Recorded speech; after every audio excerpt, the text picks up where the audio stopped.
Bonjour les amis, bienvenue dans le podcast Le Salon du Livre et merci d'être présents. Je suis Assel Nadal, ingénieure IT, entrepreneur littéraire et fondatrice d'afrolivres.com, le magazine littéraire en ligne de l'Afrique et de sa diaspora. Si vous êtes un passionné de livres, si vous souhaitez mieux comprendre l'évolution du secteur du livre dans le monde en général, en Afrique et dans sa diaspora en particulier, alors ce podcast est exactement ce qu'il vous faut. Avec mes invités, retrouvez-nous tous les vendredis pour l'actualité littéraire et autres thématiques autour du livre. Et c'est parti pour un nouvel épisode du Salon du Livre. Bonjour. La pandémie que traverse actuellement le monde a un impact jamais imaginé sur l'activité socio-culturelle dans tous les pays. Dans le domaine du livre, des salons et autres manifestations littéraires ont été annulés depuis bientôt plus d'un an, ce qui a naturellement forcé les organisateurs d'événements à se rabattre sur le virtuel et s'adapter aux outils qui permettent tant bien que mal de connecter les artistes à leur public.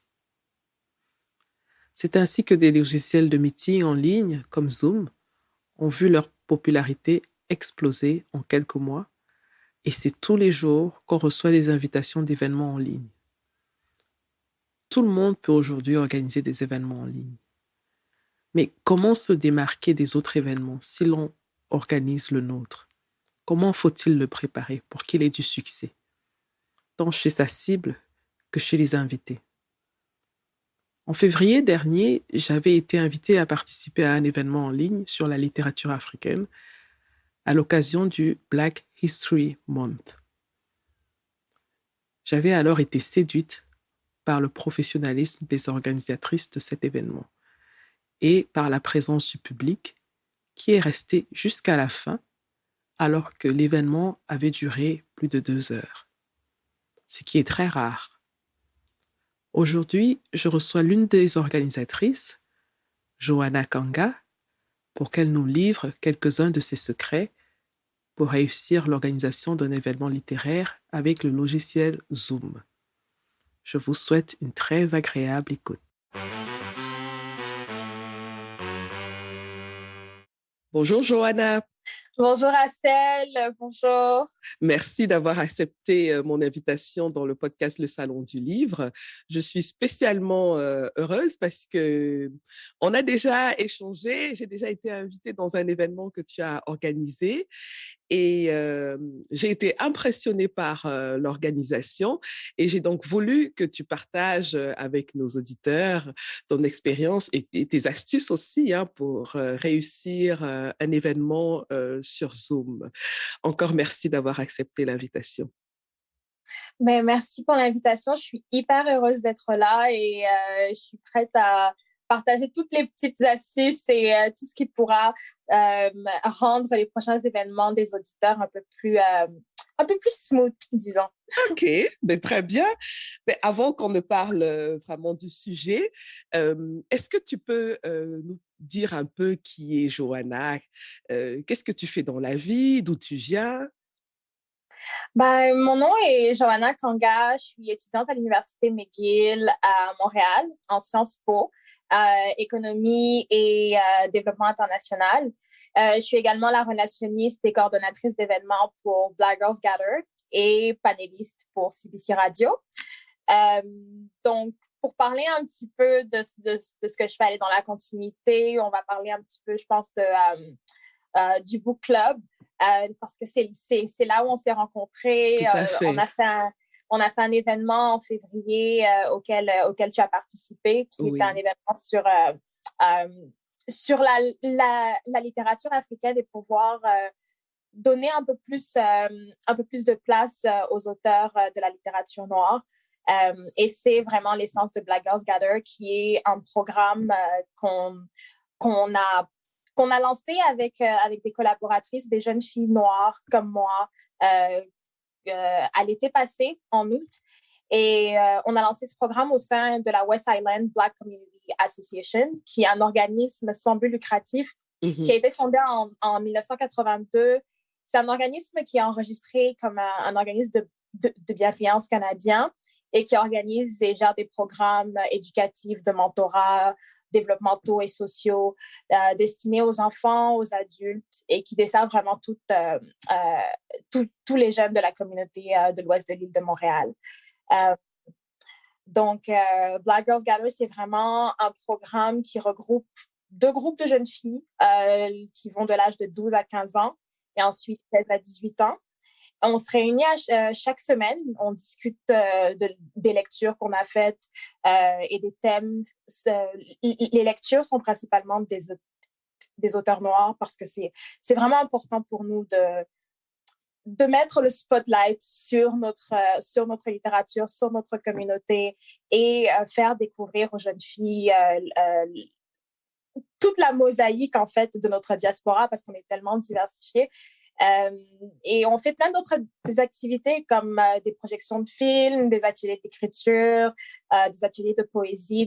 On a des invités spéciaux comme Assel, qui est une de nos invités, qui viennent de voir les filles et qui leur permettent vraiment élargir leurs horizons puis de parler de divers thèmes comme le féminisme, l'amour, la discrimination et l'amitié pour qu'on voit la culture noire autre qu'à travers le spectre négatif de la discrimination, la violence, qu'on puisse en fait leur montrer qu'on est une communauté qui est riche tout simplement, qui a beaucoup plus à apporter et qui a sa contribution à apporter à l'édifice. Donc, on est très fiers de ça. Oui. Et donc, voilà. Alors, tu disais que ça s'adresse à des publics très jeunes. Bon, là, on est en train de se parler, les gens ne voient pas, mais tu es très, très jeune. Et c'est pour ça que j'étais vraiment impressionnée par ton travail. Est-ce que tu peux nous dire quel âge tu as? Moi, j'ai 22 ans. Oui. Et je ne suis même pas la plus jeune parce que notre équipe, en fait, on a 2 coordonnatrices, Fabiola et Mariam. Fabiola a 19 ans, Mariam en a 20. Khadija et Samantha, Vanessa, Katia, on est tous dans entre 19 et 23 ans. Donc, donc vraiment une équipe de jeunes filles dynamiques qui veulent juste en apporter plus à leur communauté, quoi. Mais d'où vient cette envie de s'engager? Parce que tu es dans ce programme-là, tu étudies Sciences Po, et tu es aussi contributrice tu as dit à BBC Canada, c'est bien ça? À CBC, oui. CBC, pardon, CBC Canada, oui. Et d'où vient cette envie si tôt de s'engager? Je pense que ça vient un peu du fait que je suis une personne très curieuse en général. Et je pense que je suis aussi une personne qui a du mal avec l'injustice. Et je pense que j'ai aussi un atout, c'est que j'ai confiance en moi. Et je pense que c'est quelque chose qui sert lorsqu'on combine ça à une rage ardente contre l'injustice. Je pense que je suis le genre de personne qui veut tout simplement aller au front pour les autres et qui est prête à affronter l'injustice, en fait, pour faire un peu plus de bien pour les autres. Donc, je pense que quand on a ce genre de passion en soi, et quand on est quelqu'un qui est aussi curieux que moi également, on peut pas rester les bras croisés. À un moment donné, on apprend. On a envie d'agir. C'est ça, en fait. On apprend tellement et on en prend tellement que ça commence à peser et on se demande, mais qu'est-ce qu'on peut faire? Et je me suis rendu compte que je suis tout simplement le genre de personne qui n'arrive pas à rester les bras croisés parce que je me sens mal, en fait. Je trouve que c'est du temps perdu, c'est de l'énergie gâchée. Et si j'ai ce talent-là, autant l'utiliser. Tout à fait. Et comment a été accueilli ce projet dans la communauté? La communauté, en général, on nous a accueillis les bras ouverts. Et on a vu qu'il y avait une demande. On a vu que les jeunes filles, elles sont heureuses, en fait, d'avoir d'avoir cet espace où elles peuvent se retrouver, où elles peuvent apprendre, où elles peuvent parler librement et grandir, en fait, avec des filles qui sont passées par là. Mhm. Donc, et le fait aussi qu'il n'y ait pas une trop grande différence d'âge. Je pense que c'est ça aussi qui est important. Bien évidemment, on a aussi eu des commentaires négatifs. Il y a toujours des gens qui pensent que se retrouver entre nous, c'est se mettre à l'écart, tout simplement. Et je trouve que c'est dommage, en fait, parce que on a l'impression des fois que pour pouvoir exister, il faut forcément inclure tout le monde. Mais des fois, l'inclusion peut aussi accepter, je ne vais pas dire un certain communautarisme, mais je pense que inclusion et communautarisme ne sont pas forcément Antagonistes. opposés. Exactement. Ils sont pas forcément opposés. Je pense que on peut aimer sa communauté et on peut vouloir faire grandir sa communauté et la développer tout en voulant faire partie d'une majorité qui est un peu plus large et plus diverse. Donc, je trouve que des fois, c'est des débats qui veulent diviser sans nécessairement avoir besoin de le faire. Est-ce que tu peux un peu nous dire comment se passe une rencontre du groupe? De quoi vous parlez? Voilà. Quels sont les sujets qui sont abordés? Je dirais qu'une rencontre typique, vraiment, c'est généralement, c'est à la suite, c'est un jeudi, donc vers la fin de la semaine. Les filles ont généralement fait une vingtaine, trentaine de pages de lecture. On se retrouve et on discute tout simplement des thèmes qui ont été abordés dans le livre. Et c'est vraiment un moment où, et je pense que c'est important de le préciser, nous, on ne parle pas vraiment.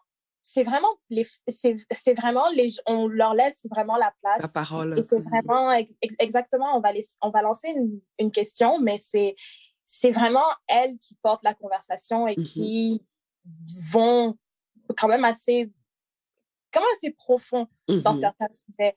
Et ça leur permet aussi vu qu'elles sont toutes différentes, ça leur permet de découvrir différentes perspectives au même moment. Et je pense que non seulement ça ouvre leur esprit, mais ça les rend un peu plus tolérants aussi, parce que ça leur montre qu'il n'y a pas juste une façon d'être noir. Tout à fait. Il y a différentes... On peut tous exister dans la communauté, dans notre individualité, puis c'est super. Donc, je pense que c'est vraiment l'un des plus beaux aspects de nos conversations, en fait. Et donc, tu avais, avec tes camarades, décidé d'organiser cet événement où j'ai été invitée.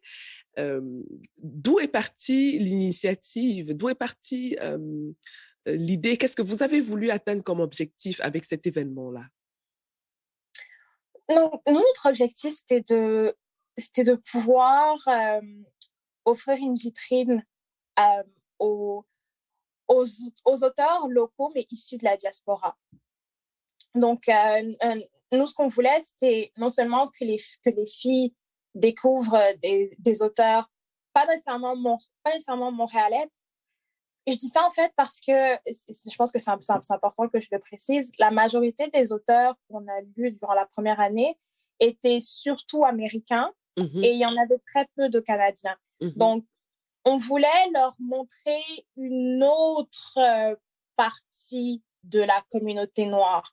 On voulait leur montrer des auteurs qui sont canadiens, mais pas forcément montréalais, qui sont de Toronto.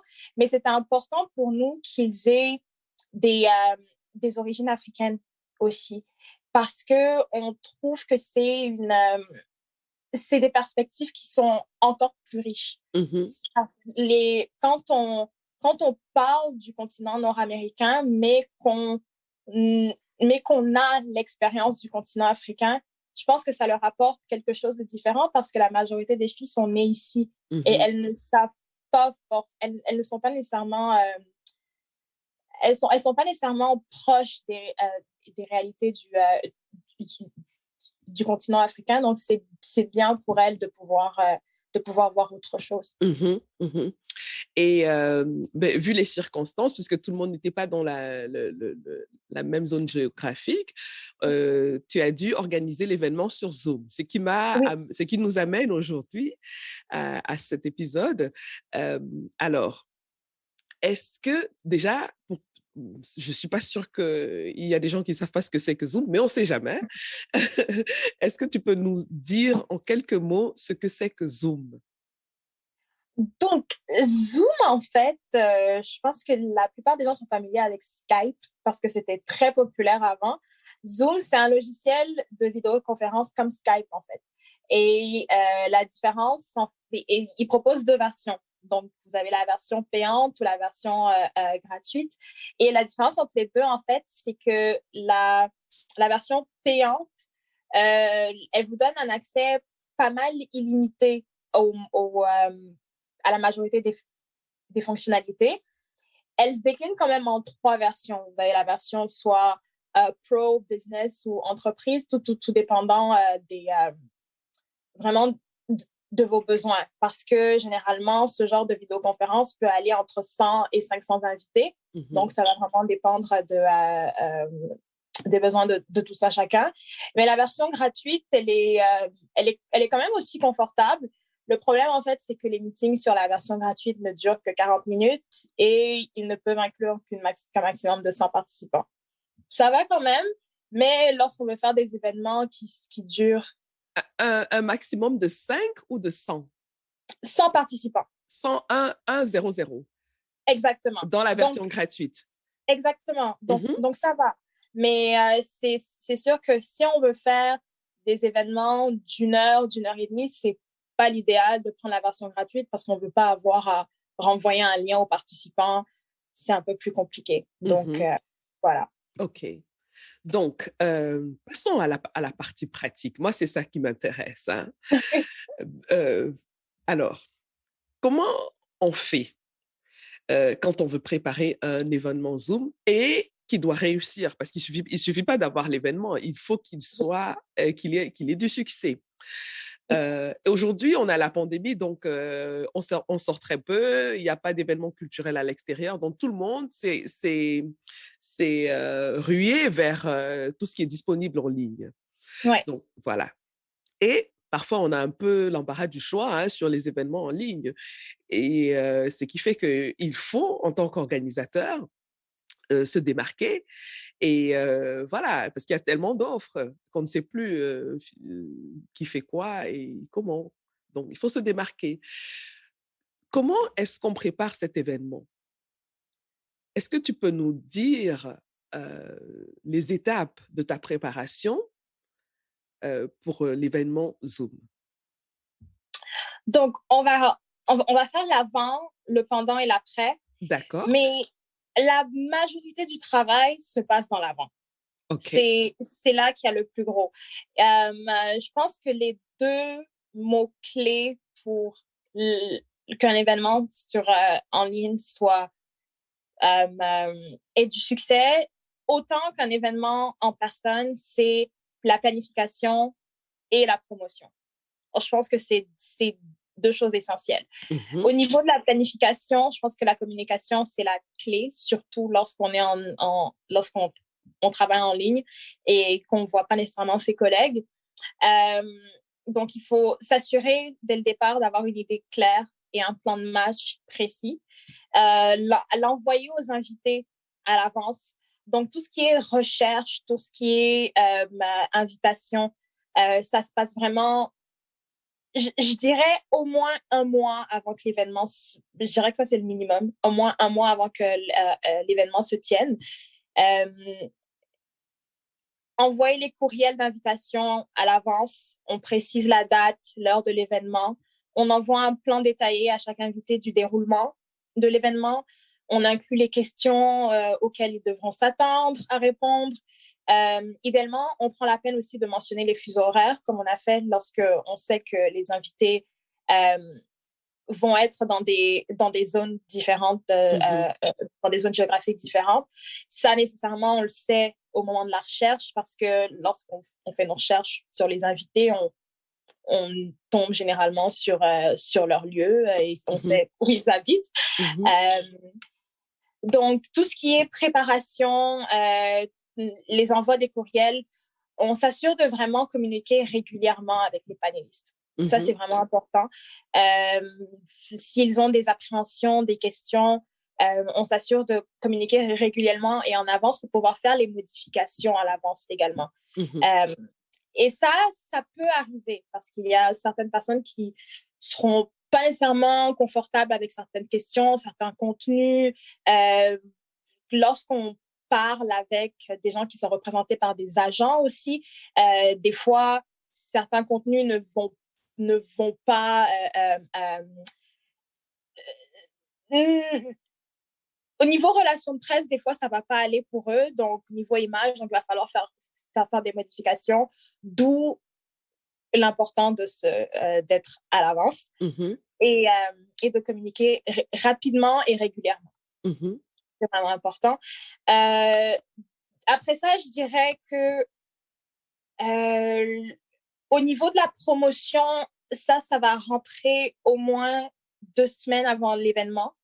Tout ce qui est relations de presse, moi, je trouve que pour qu'un événement soit réussi et surtout, je pense que c'est toujours une plus-value pour les panélistes d'avoir des relations de presse parce qu'ils peuvent... ça leur donne de la publicité aussi pour leur projet personnel parce que oui, ils sont là pour parler d'un sujet précis, mais chaque invité a aussi quelque chose qui se passe dans sa vie qui est important et qu'il aimerait et dont il aimerait faire part. Donc, je pense que les relations de presse, tant pour l'événement, mais pour les panélistes, c'est toujours une plus-value. Alors, et si je comprends bien, quand tu parles de relations presse, concrètement, ça veut dire que pendant la préparation, une fois que tu as l'accord des invités, vous êtes d'accord, peut-être pas sur les petits détails, mais au moins sur l'image générale de l'événement, tu prépares des documents que tu envoies à la presse. Exactement. OK. Exactement. Donc, on va envoyer on va envoyer la description de l'événement, l'heure, la date, la liste des invités et ce qu'ils font à des journalistes. Alors, c'est un communiqué de presse ou c'est un dossier de presse que tu envoies? C'est un communiqué de presse, essentiellement. Et généralement, tu l'envoies à des contacts internes que tu as avec les agences médias. Et s'ils sont intéressés, ils prennent ton dossier. Et généralement, un événement qui est bien fait et aussi, je dirais qu'il s'assurera aussi d'être pertinent dans l'actualité. Et parce que si tu arrives à être pertinent dans l'actualité, tu es capable d'avoir un accès aux journaux et aux stations de télévision beaucoup plus rapidement. Donc, je dirais qu'il faut aussi être stratégique dans le type d'événement qu'on veut mettre de l'avant pour s'assurer qu'on a un retour des plus positifs. Oui, j'ai découvert un mot dans la semaine et c'est assez intéressant parce que ça correspond à ce que tu es en train de dire, qui s'appelle le newsjacking. Donc, donc, ça veut dire qu'on a une thématique qui est dans l'actualité et on hijack, comment dire, on s'accroche à cette thématique-là on surfe, voilà, c'est le mot que je cherche. Exactement. On surfe sur cette thématique-là pour pouvoir produire du contenu. Donc, ce que tu expliques là, c'est à peu près la même chose. Hein. Donc, il y a une actualité et on surfe dessus pour accrocher son événement, la thématique de son événement à cette actualité-là. Tout à fait. Et généralement, plus gros est le point d'actualité, plus gros seront plus grosses seront les opportunités de presse. Donc c'est ça, vraiment beaucoup de stratégie, une planification à l'avance. La promotion, autant dans les médias que sur les réseaux sociaux. C'est important et c'est là, en fait, qu'on utilise nos réseaux personnels, mais on utilise aussi le réseau des panélistes parce que vu ils vont être invités, ils vont pouvoir partager l'événement avec leur réseau. Donc, on est sûr d'avoir une meilleure audience le jour de l'événement.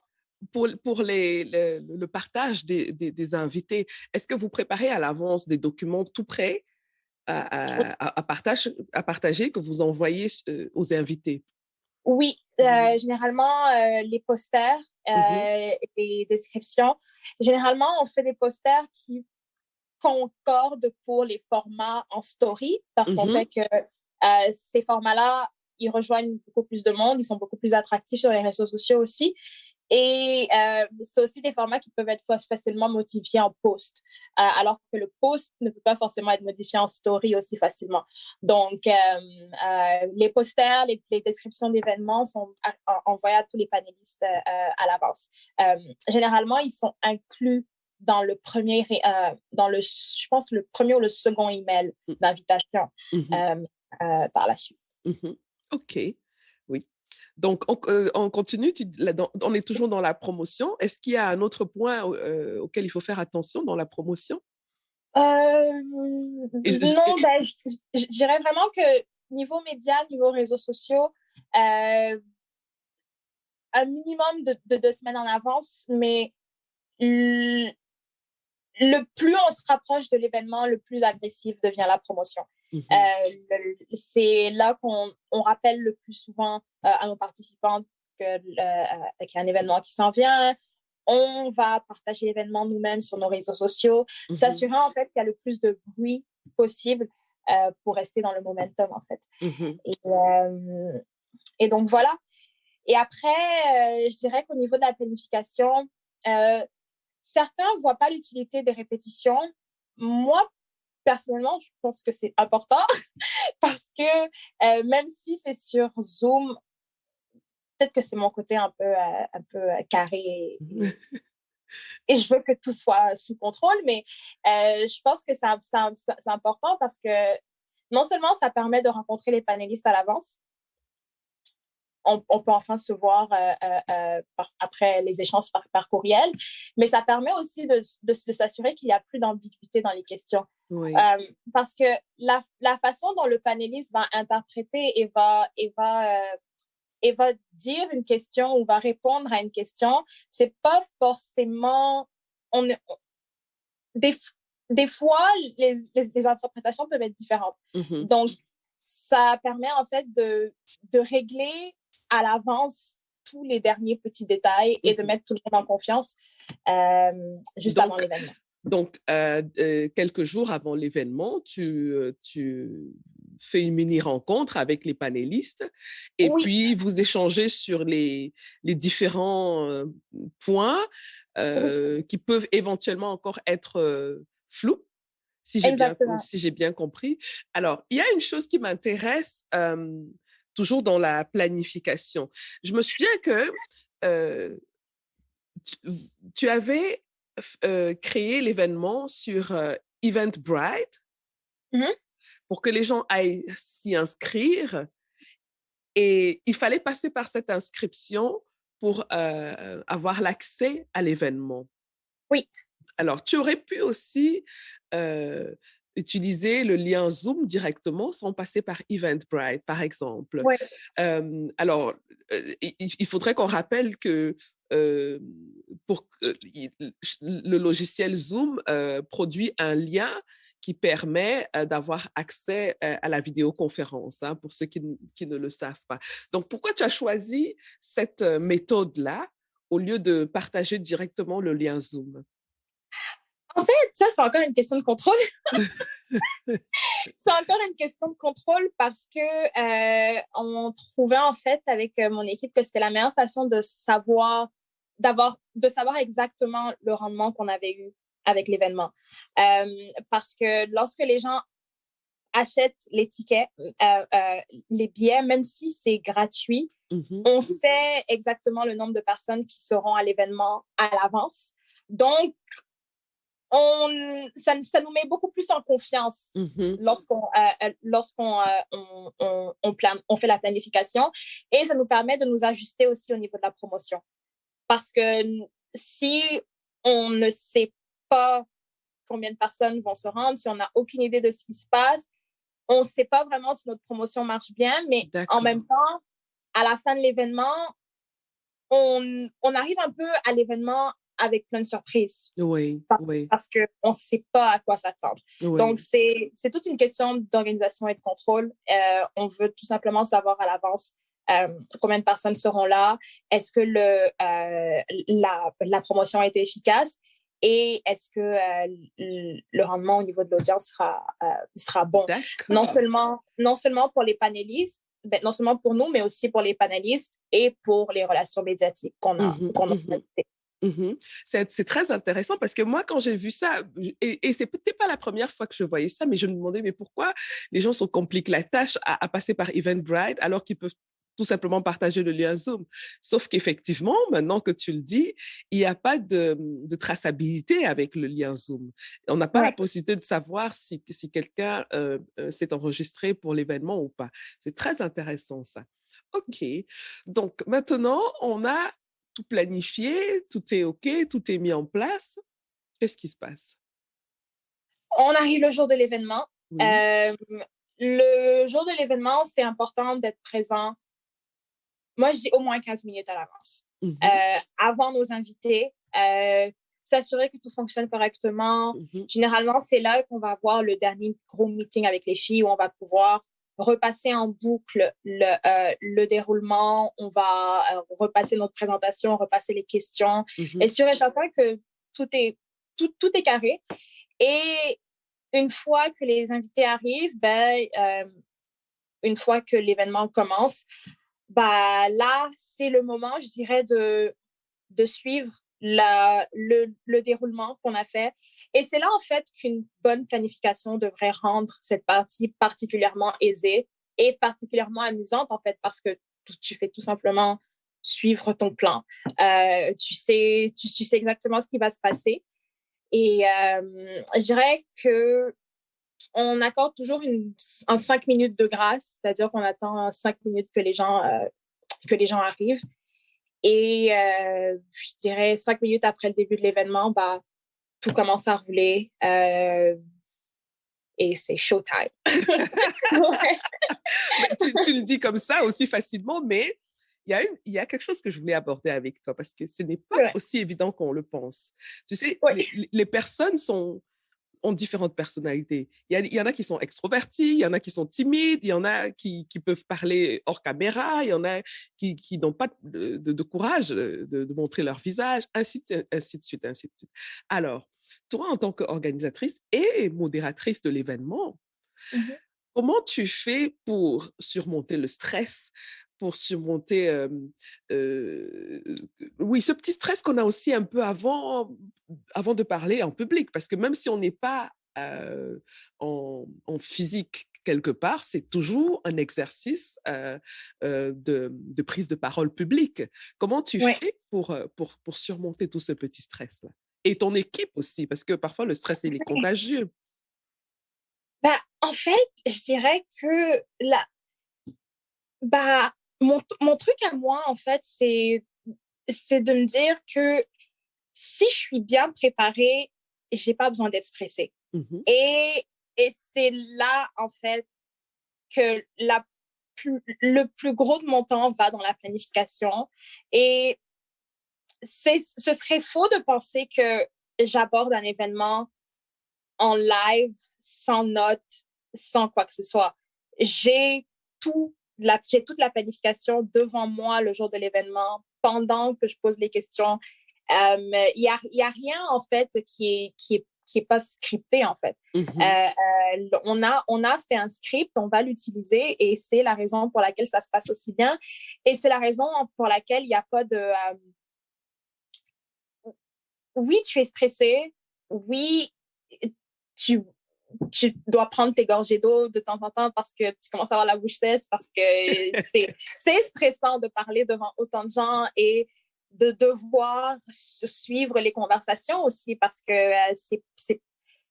et de le faire à distance. Donc, c'est beaucoup de challenges, mais je vais me répéter en disant que la planification, c'est la clé, en fait.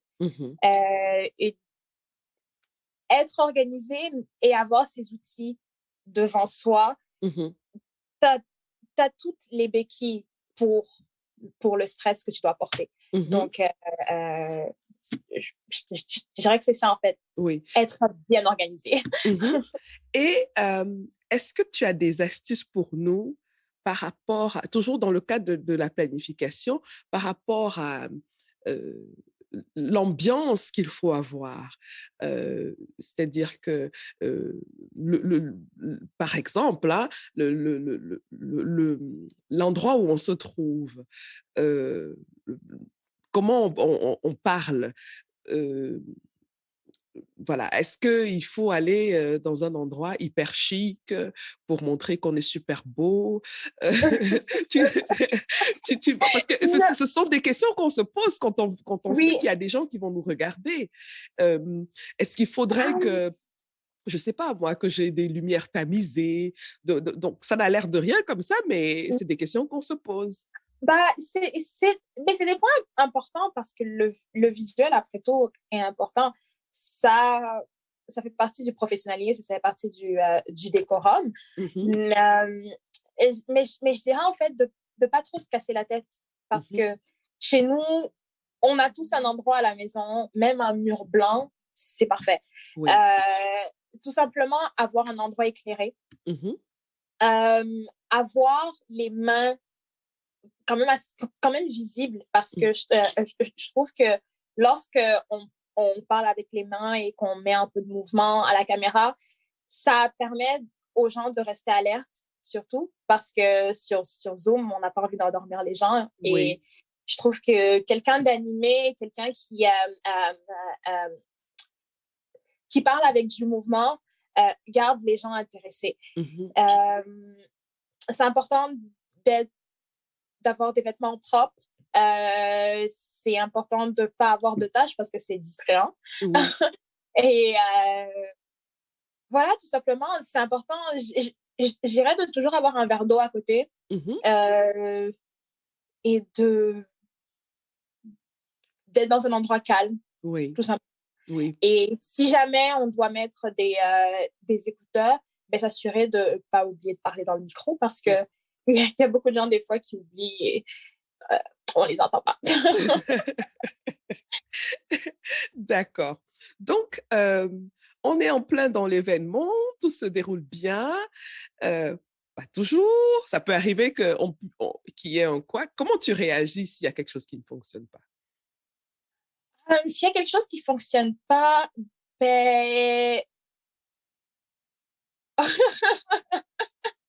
sur Zoom, en fait, OK.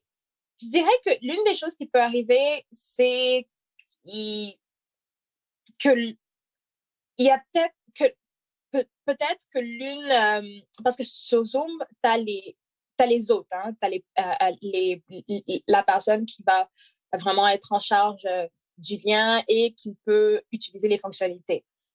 Si jamais cette personne-là, par exemple, a une coupure de courant en plein événement, c'est chaud. Il faut être en mesure de s'ajuster, effectivement. Et je dirais que le meilleur truc, c'est de toujours rester en contact avec son équipe pendant l'événement. Et ça, c'est un truc qu'on fait tout le temps. Avec les filles, on reste en contact sur la conversation Messenger sur Facebook, où on se parle pendant l'événement et on se dit, en fait, des petits trucs. Par exemple, oh, Johanna, arrange ta caméra, t'es un peu, on ne te voit pas assez bien. Un truc aussi qui est important, et je pense que ça, c'est une astuce qu'il faut qu'on donne aux gens. Préparez des questions à l'avance. Parce que c'est pas vrai que l'audience va forcément avoir des questions. Ça, c'est un truc que des gens ne savent pas. Oui. Mais des fois, les questions de l'audience, elles sont préparées à l'avance. Oui. Tout simplement. Parce que des fois, les auditeurs, ils sont gênés et il y en a des gens qui vont soit nous envoyer leurs questions à l'avance par email ou alors ils vont nous envoyer leurs questions par le chat. Mais si ça arrive que c'est un événement où il n'y a pas de questions, il faut que vous ayez quelque chose. Oui. Il faut que vous ayez un plan B. Oui. Parce qu'une période de questions où les panélistes ne reçoivent pas de questions, c'est pas très joli. Oui, donc, tout à fait. On n'aime pas les moments de silence sur les événements. Très important, effectivement. Oui. Donc, en général, dans la majorité des cas, vous allez en recevoir au moins une ou deux. Mais je pense que c'est important, et ça, c'est toujours dans la planification et la stratégie, d'avoir un plan B au cas où. Donc, toujours avoir une banque de 3-4 questions à côté au cas où il n'y en a pas. Et voilà. OK, très bien. Donc, on arrive à la fin de l'événement. Tout s'est bien passé. Tout le monde est content. Qu'est-ce qui se passe?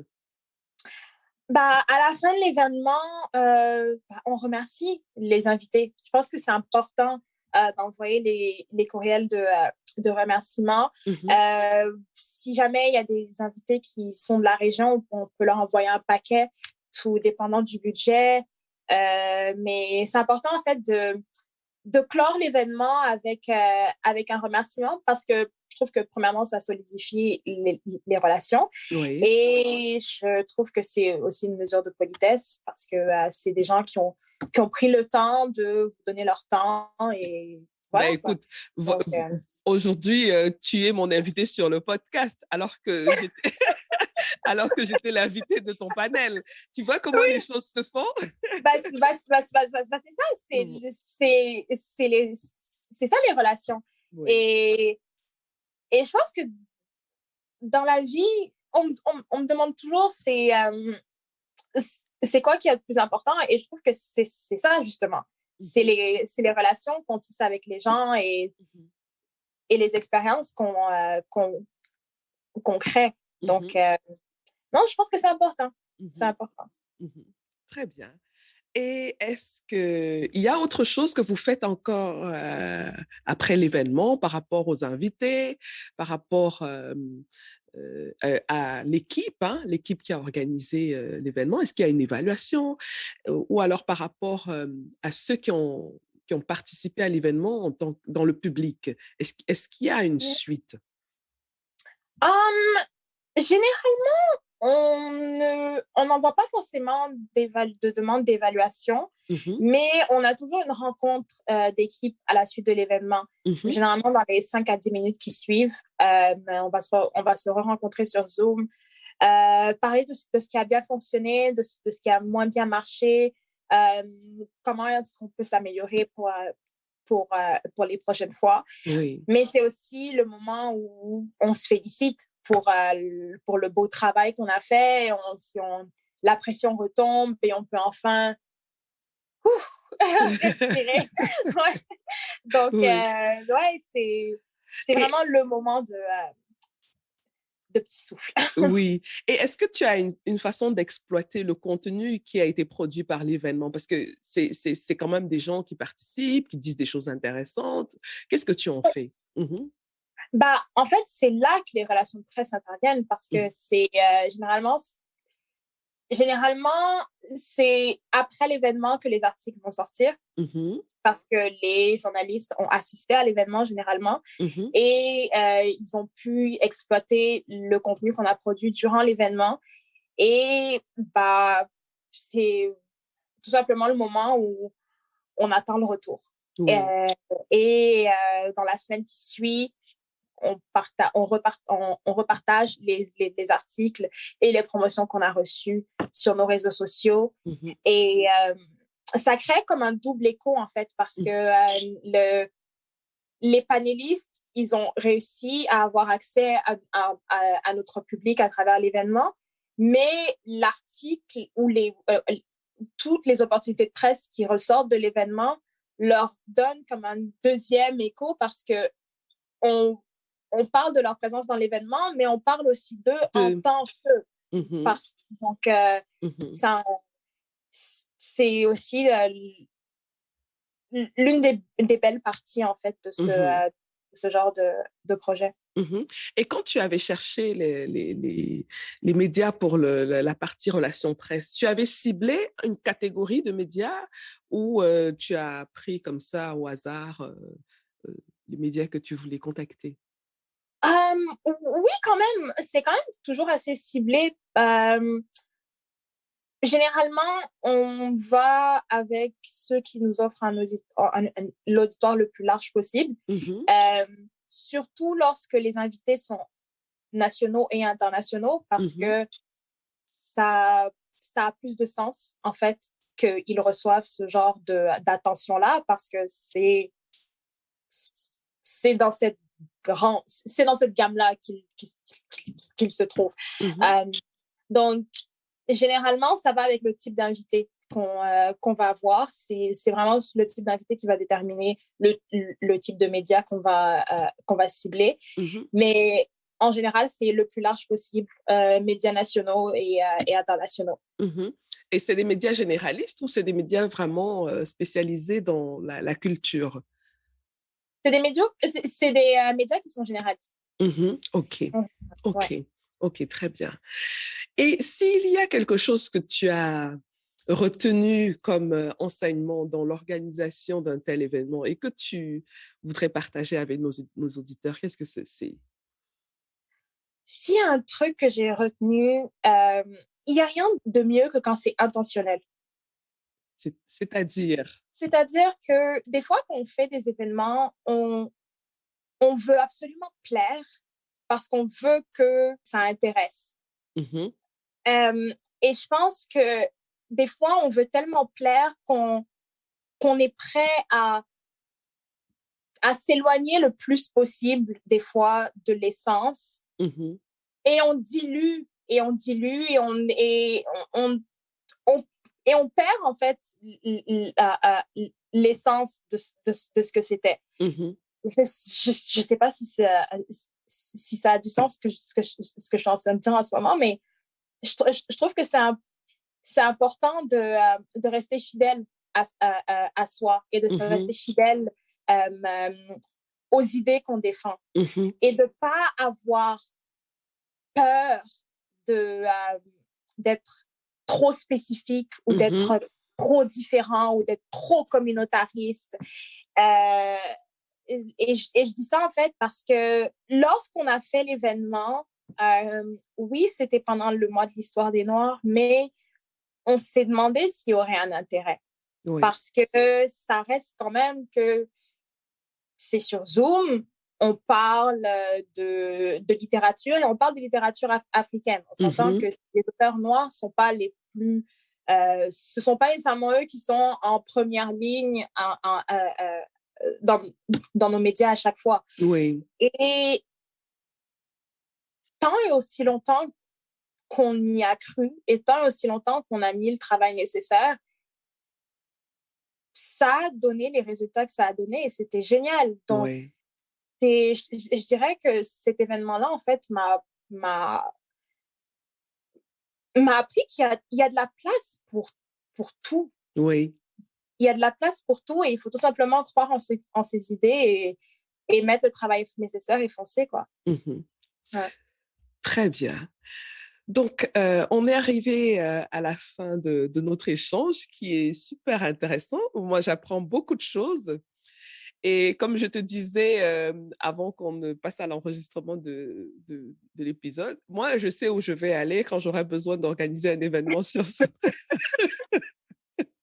Je ne réfléchis plus du matin au soir, je sais où je vais aller. Et alors, on a une petite tradition qu'on a commencé il y a quelque temps dans le podcast.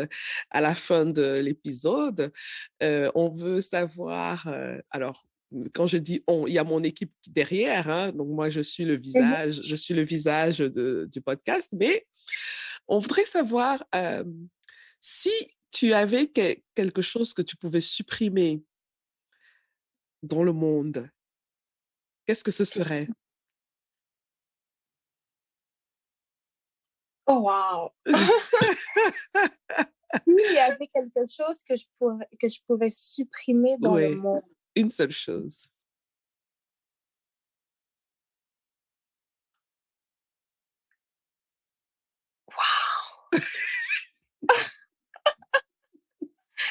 Wow! Ça, c'est toute une question. Oui.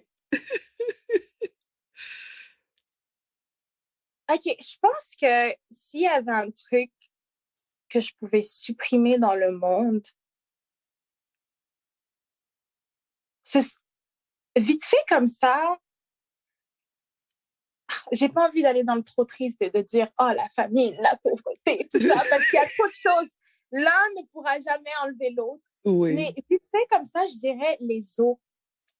Je pense qu'à l'ère de Zoom, à notre ère en 2021, oui. les zoos ne devraient plus exister. On devrait être en mesure d'avoir accès aux animaux en mode virtuel. OK.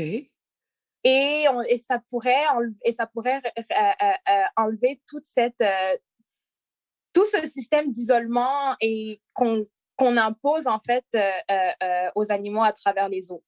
Donc, vite fait comme ça, j'éliminerais les zoos. Intéressant. Donc, est-ce que ça veut dire que la pandémie et puis tout le confinement qui va avec t'a fait avoir un autre regard sur l'enfermement des animaux? Oui, okay. Parce que je vois l'isolement d'une autre façon maintenant. Et je me rends compte que... je me rends compte que on se disait que les animaux, peut-être qu'ils ne se rendaient pas compte, mais ne pas voir de personnes qui te ressemblent pendant aussi longtemps, ça doit forcément faire quelque chose. Oui. Oui. Donc, je pense que c'est impossible que ces êtres-là qui vivent en communauté généralement, qui sont habitués à voir d'autres animaux, ne ressentent absolument rien après 10 années d'isolement dans une cage. Wow. Ouais. Vu comme ça réveille. Hein? Non. Oui. Je pense que ça devrait être en virtuel. Oui. Mais merci beaucoup, Johanna, pour ta générosité et ton ouverture d'esprit, hein, tout simplement. C'était un vrai plaisir d'échanger avec toi. Ça fait plaisir, Assel. Je suis vraiment contente d'avoir été là. Et on se dit à bientôt, certainement. Ben oui, bonne soirée. Hein? Merci, à bientôt, bye. Bye bye. Voilà les amis, c'est terminé pour aujourd'hui. Merci d'avoir écouté jusqu'au bout.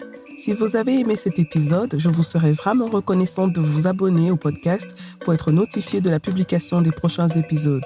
Vous pouvez aussi partager l'épisode, y laisser un commentaire ou le noter avec 5 étoiles. Vous pouvez poser vos questions par WhatsApp en envoyant un message au numéro +237 6 80 81 54 24. À bientôt les amis.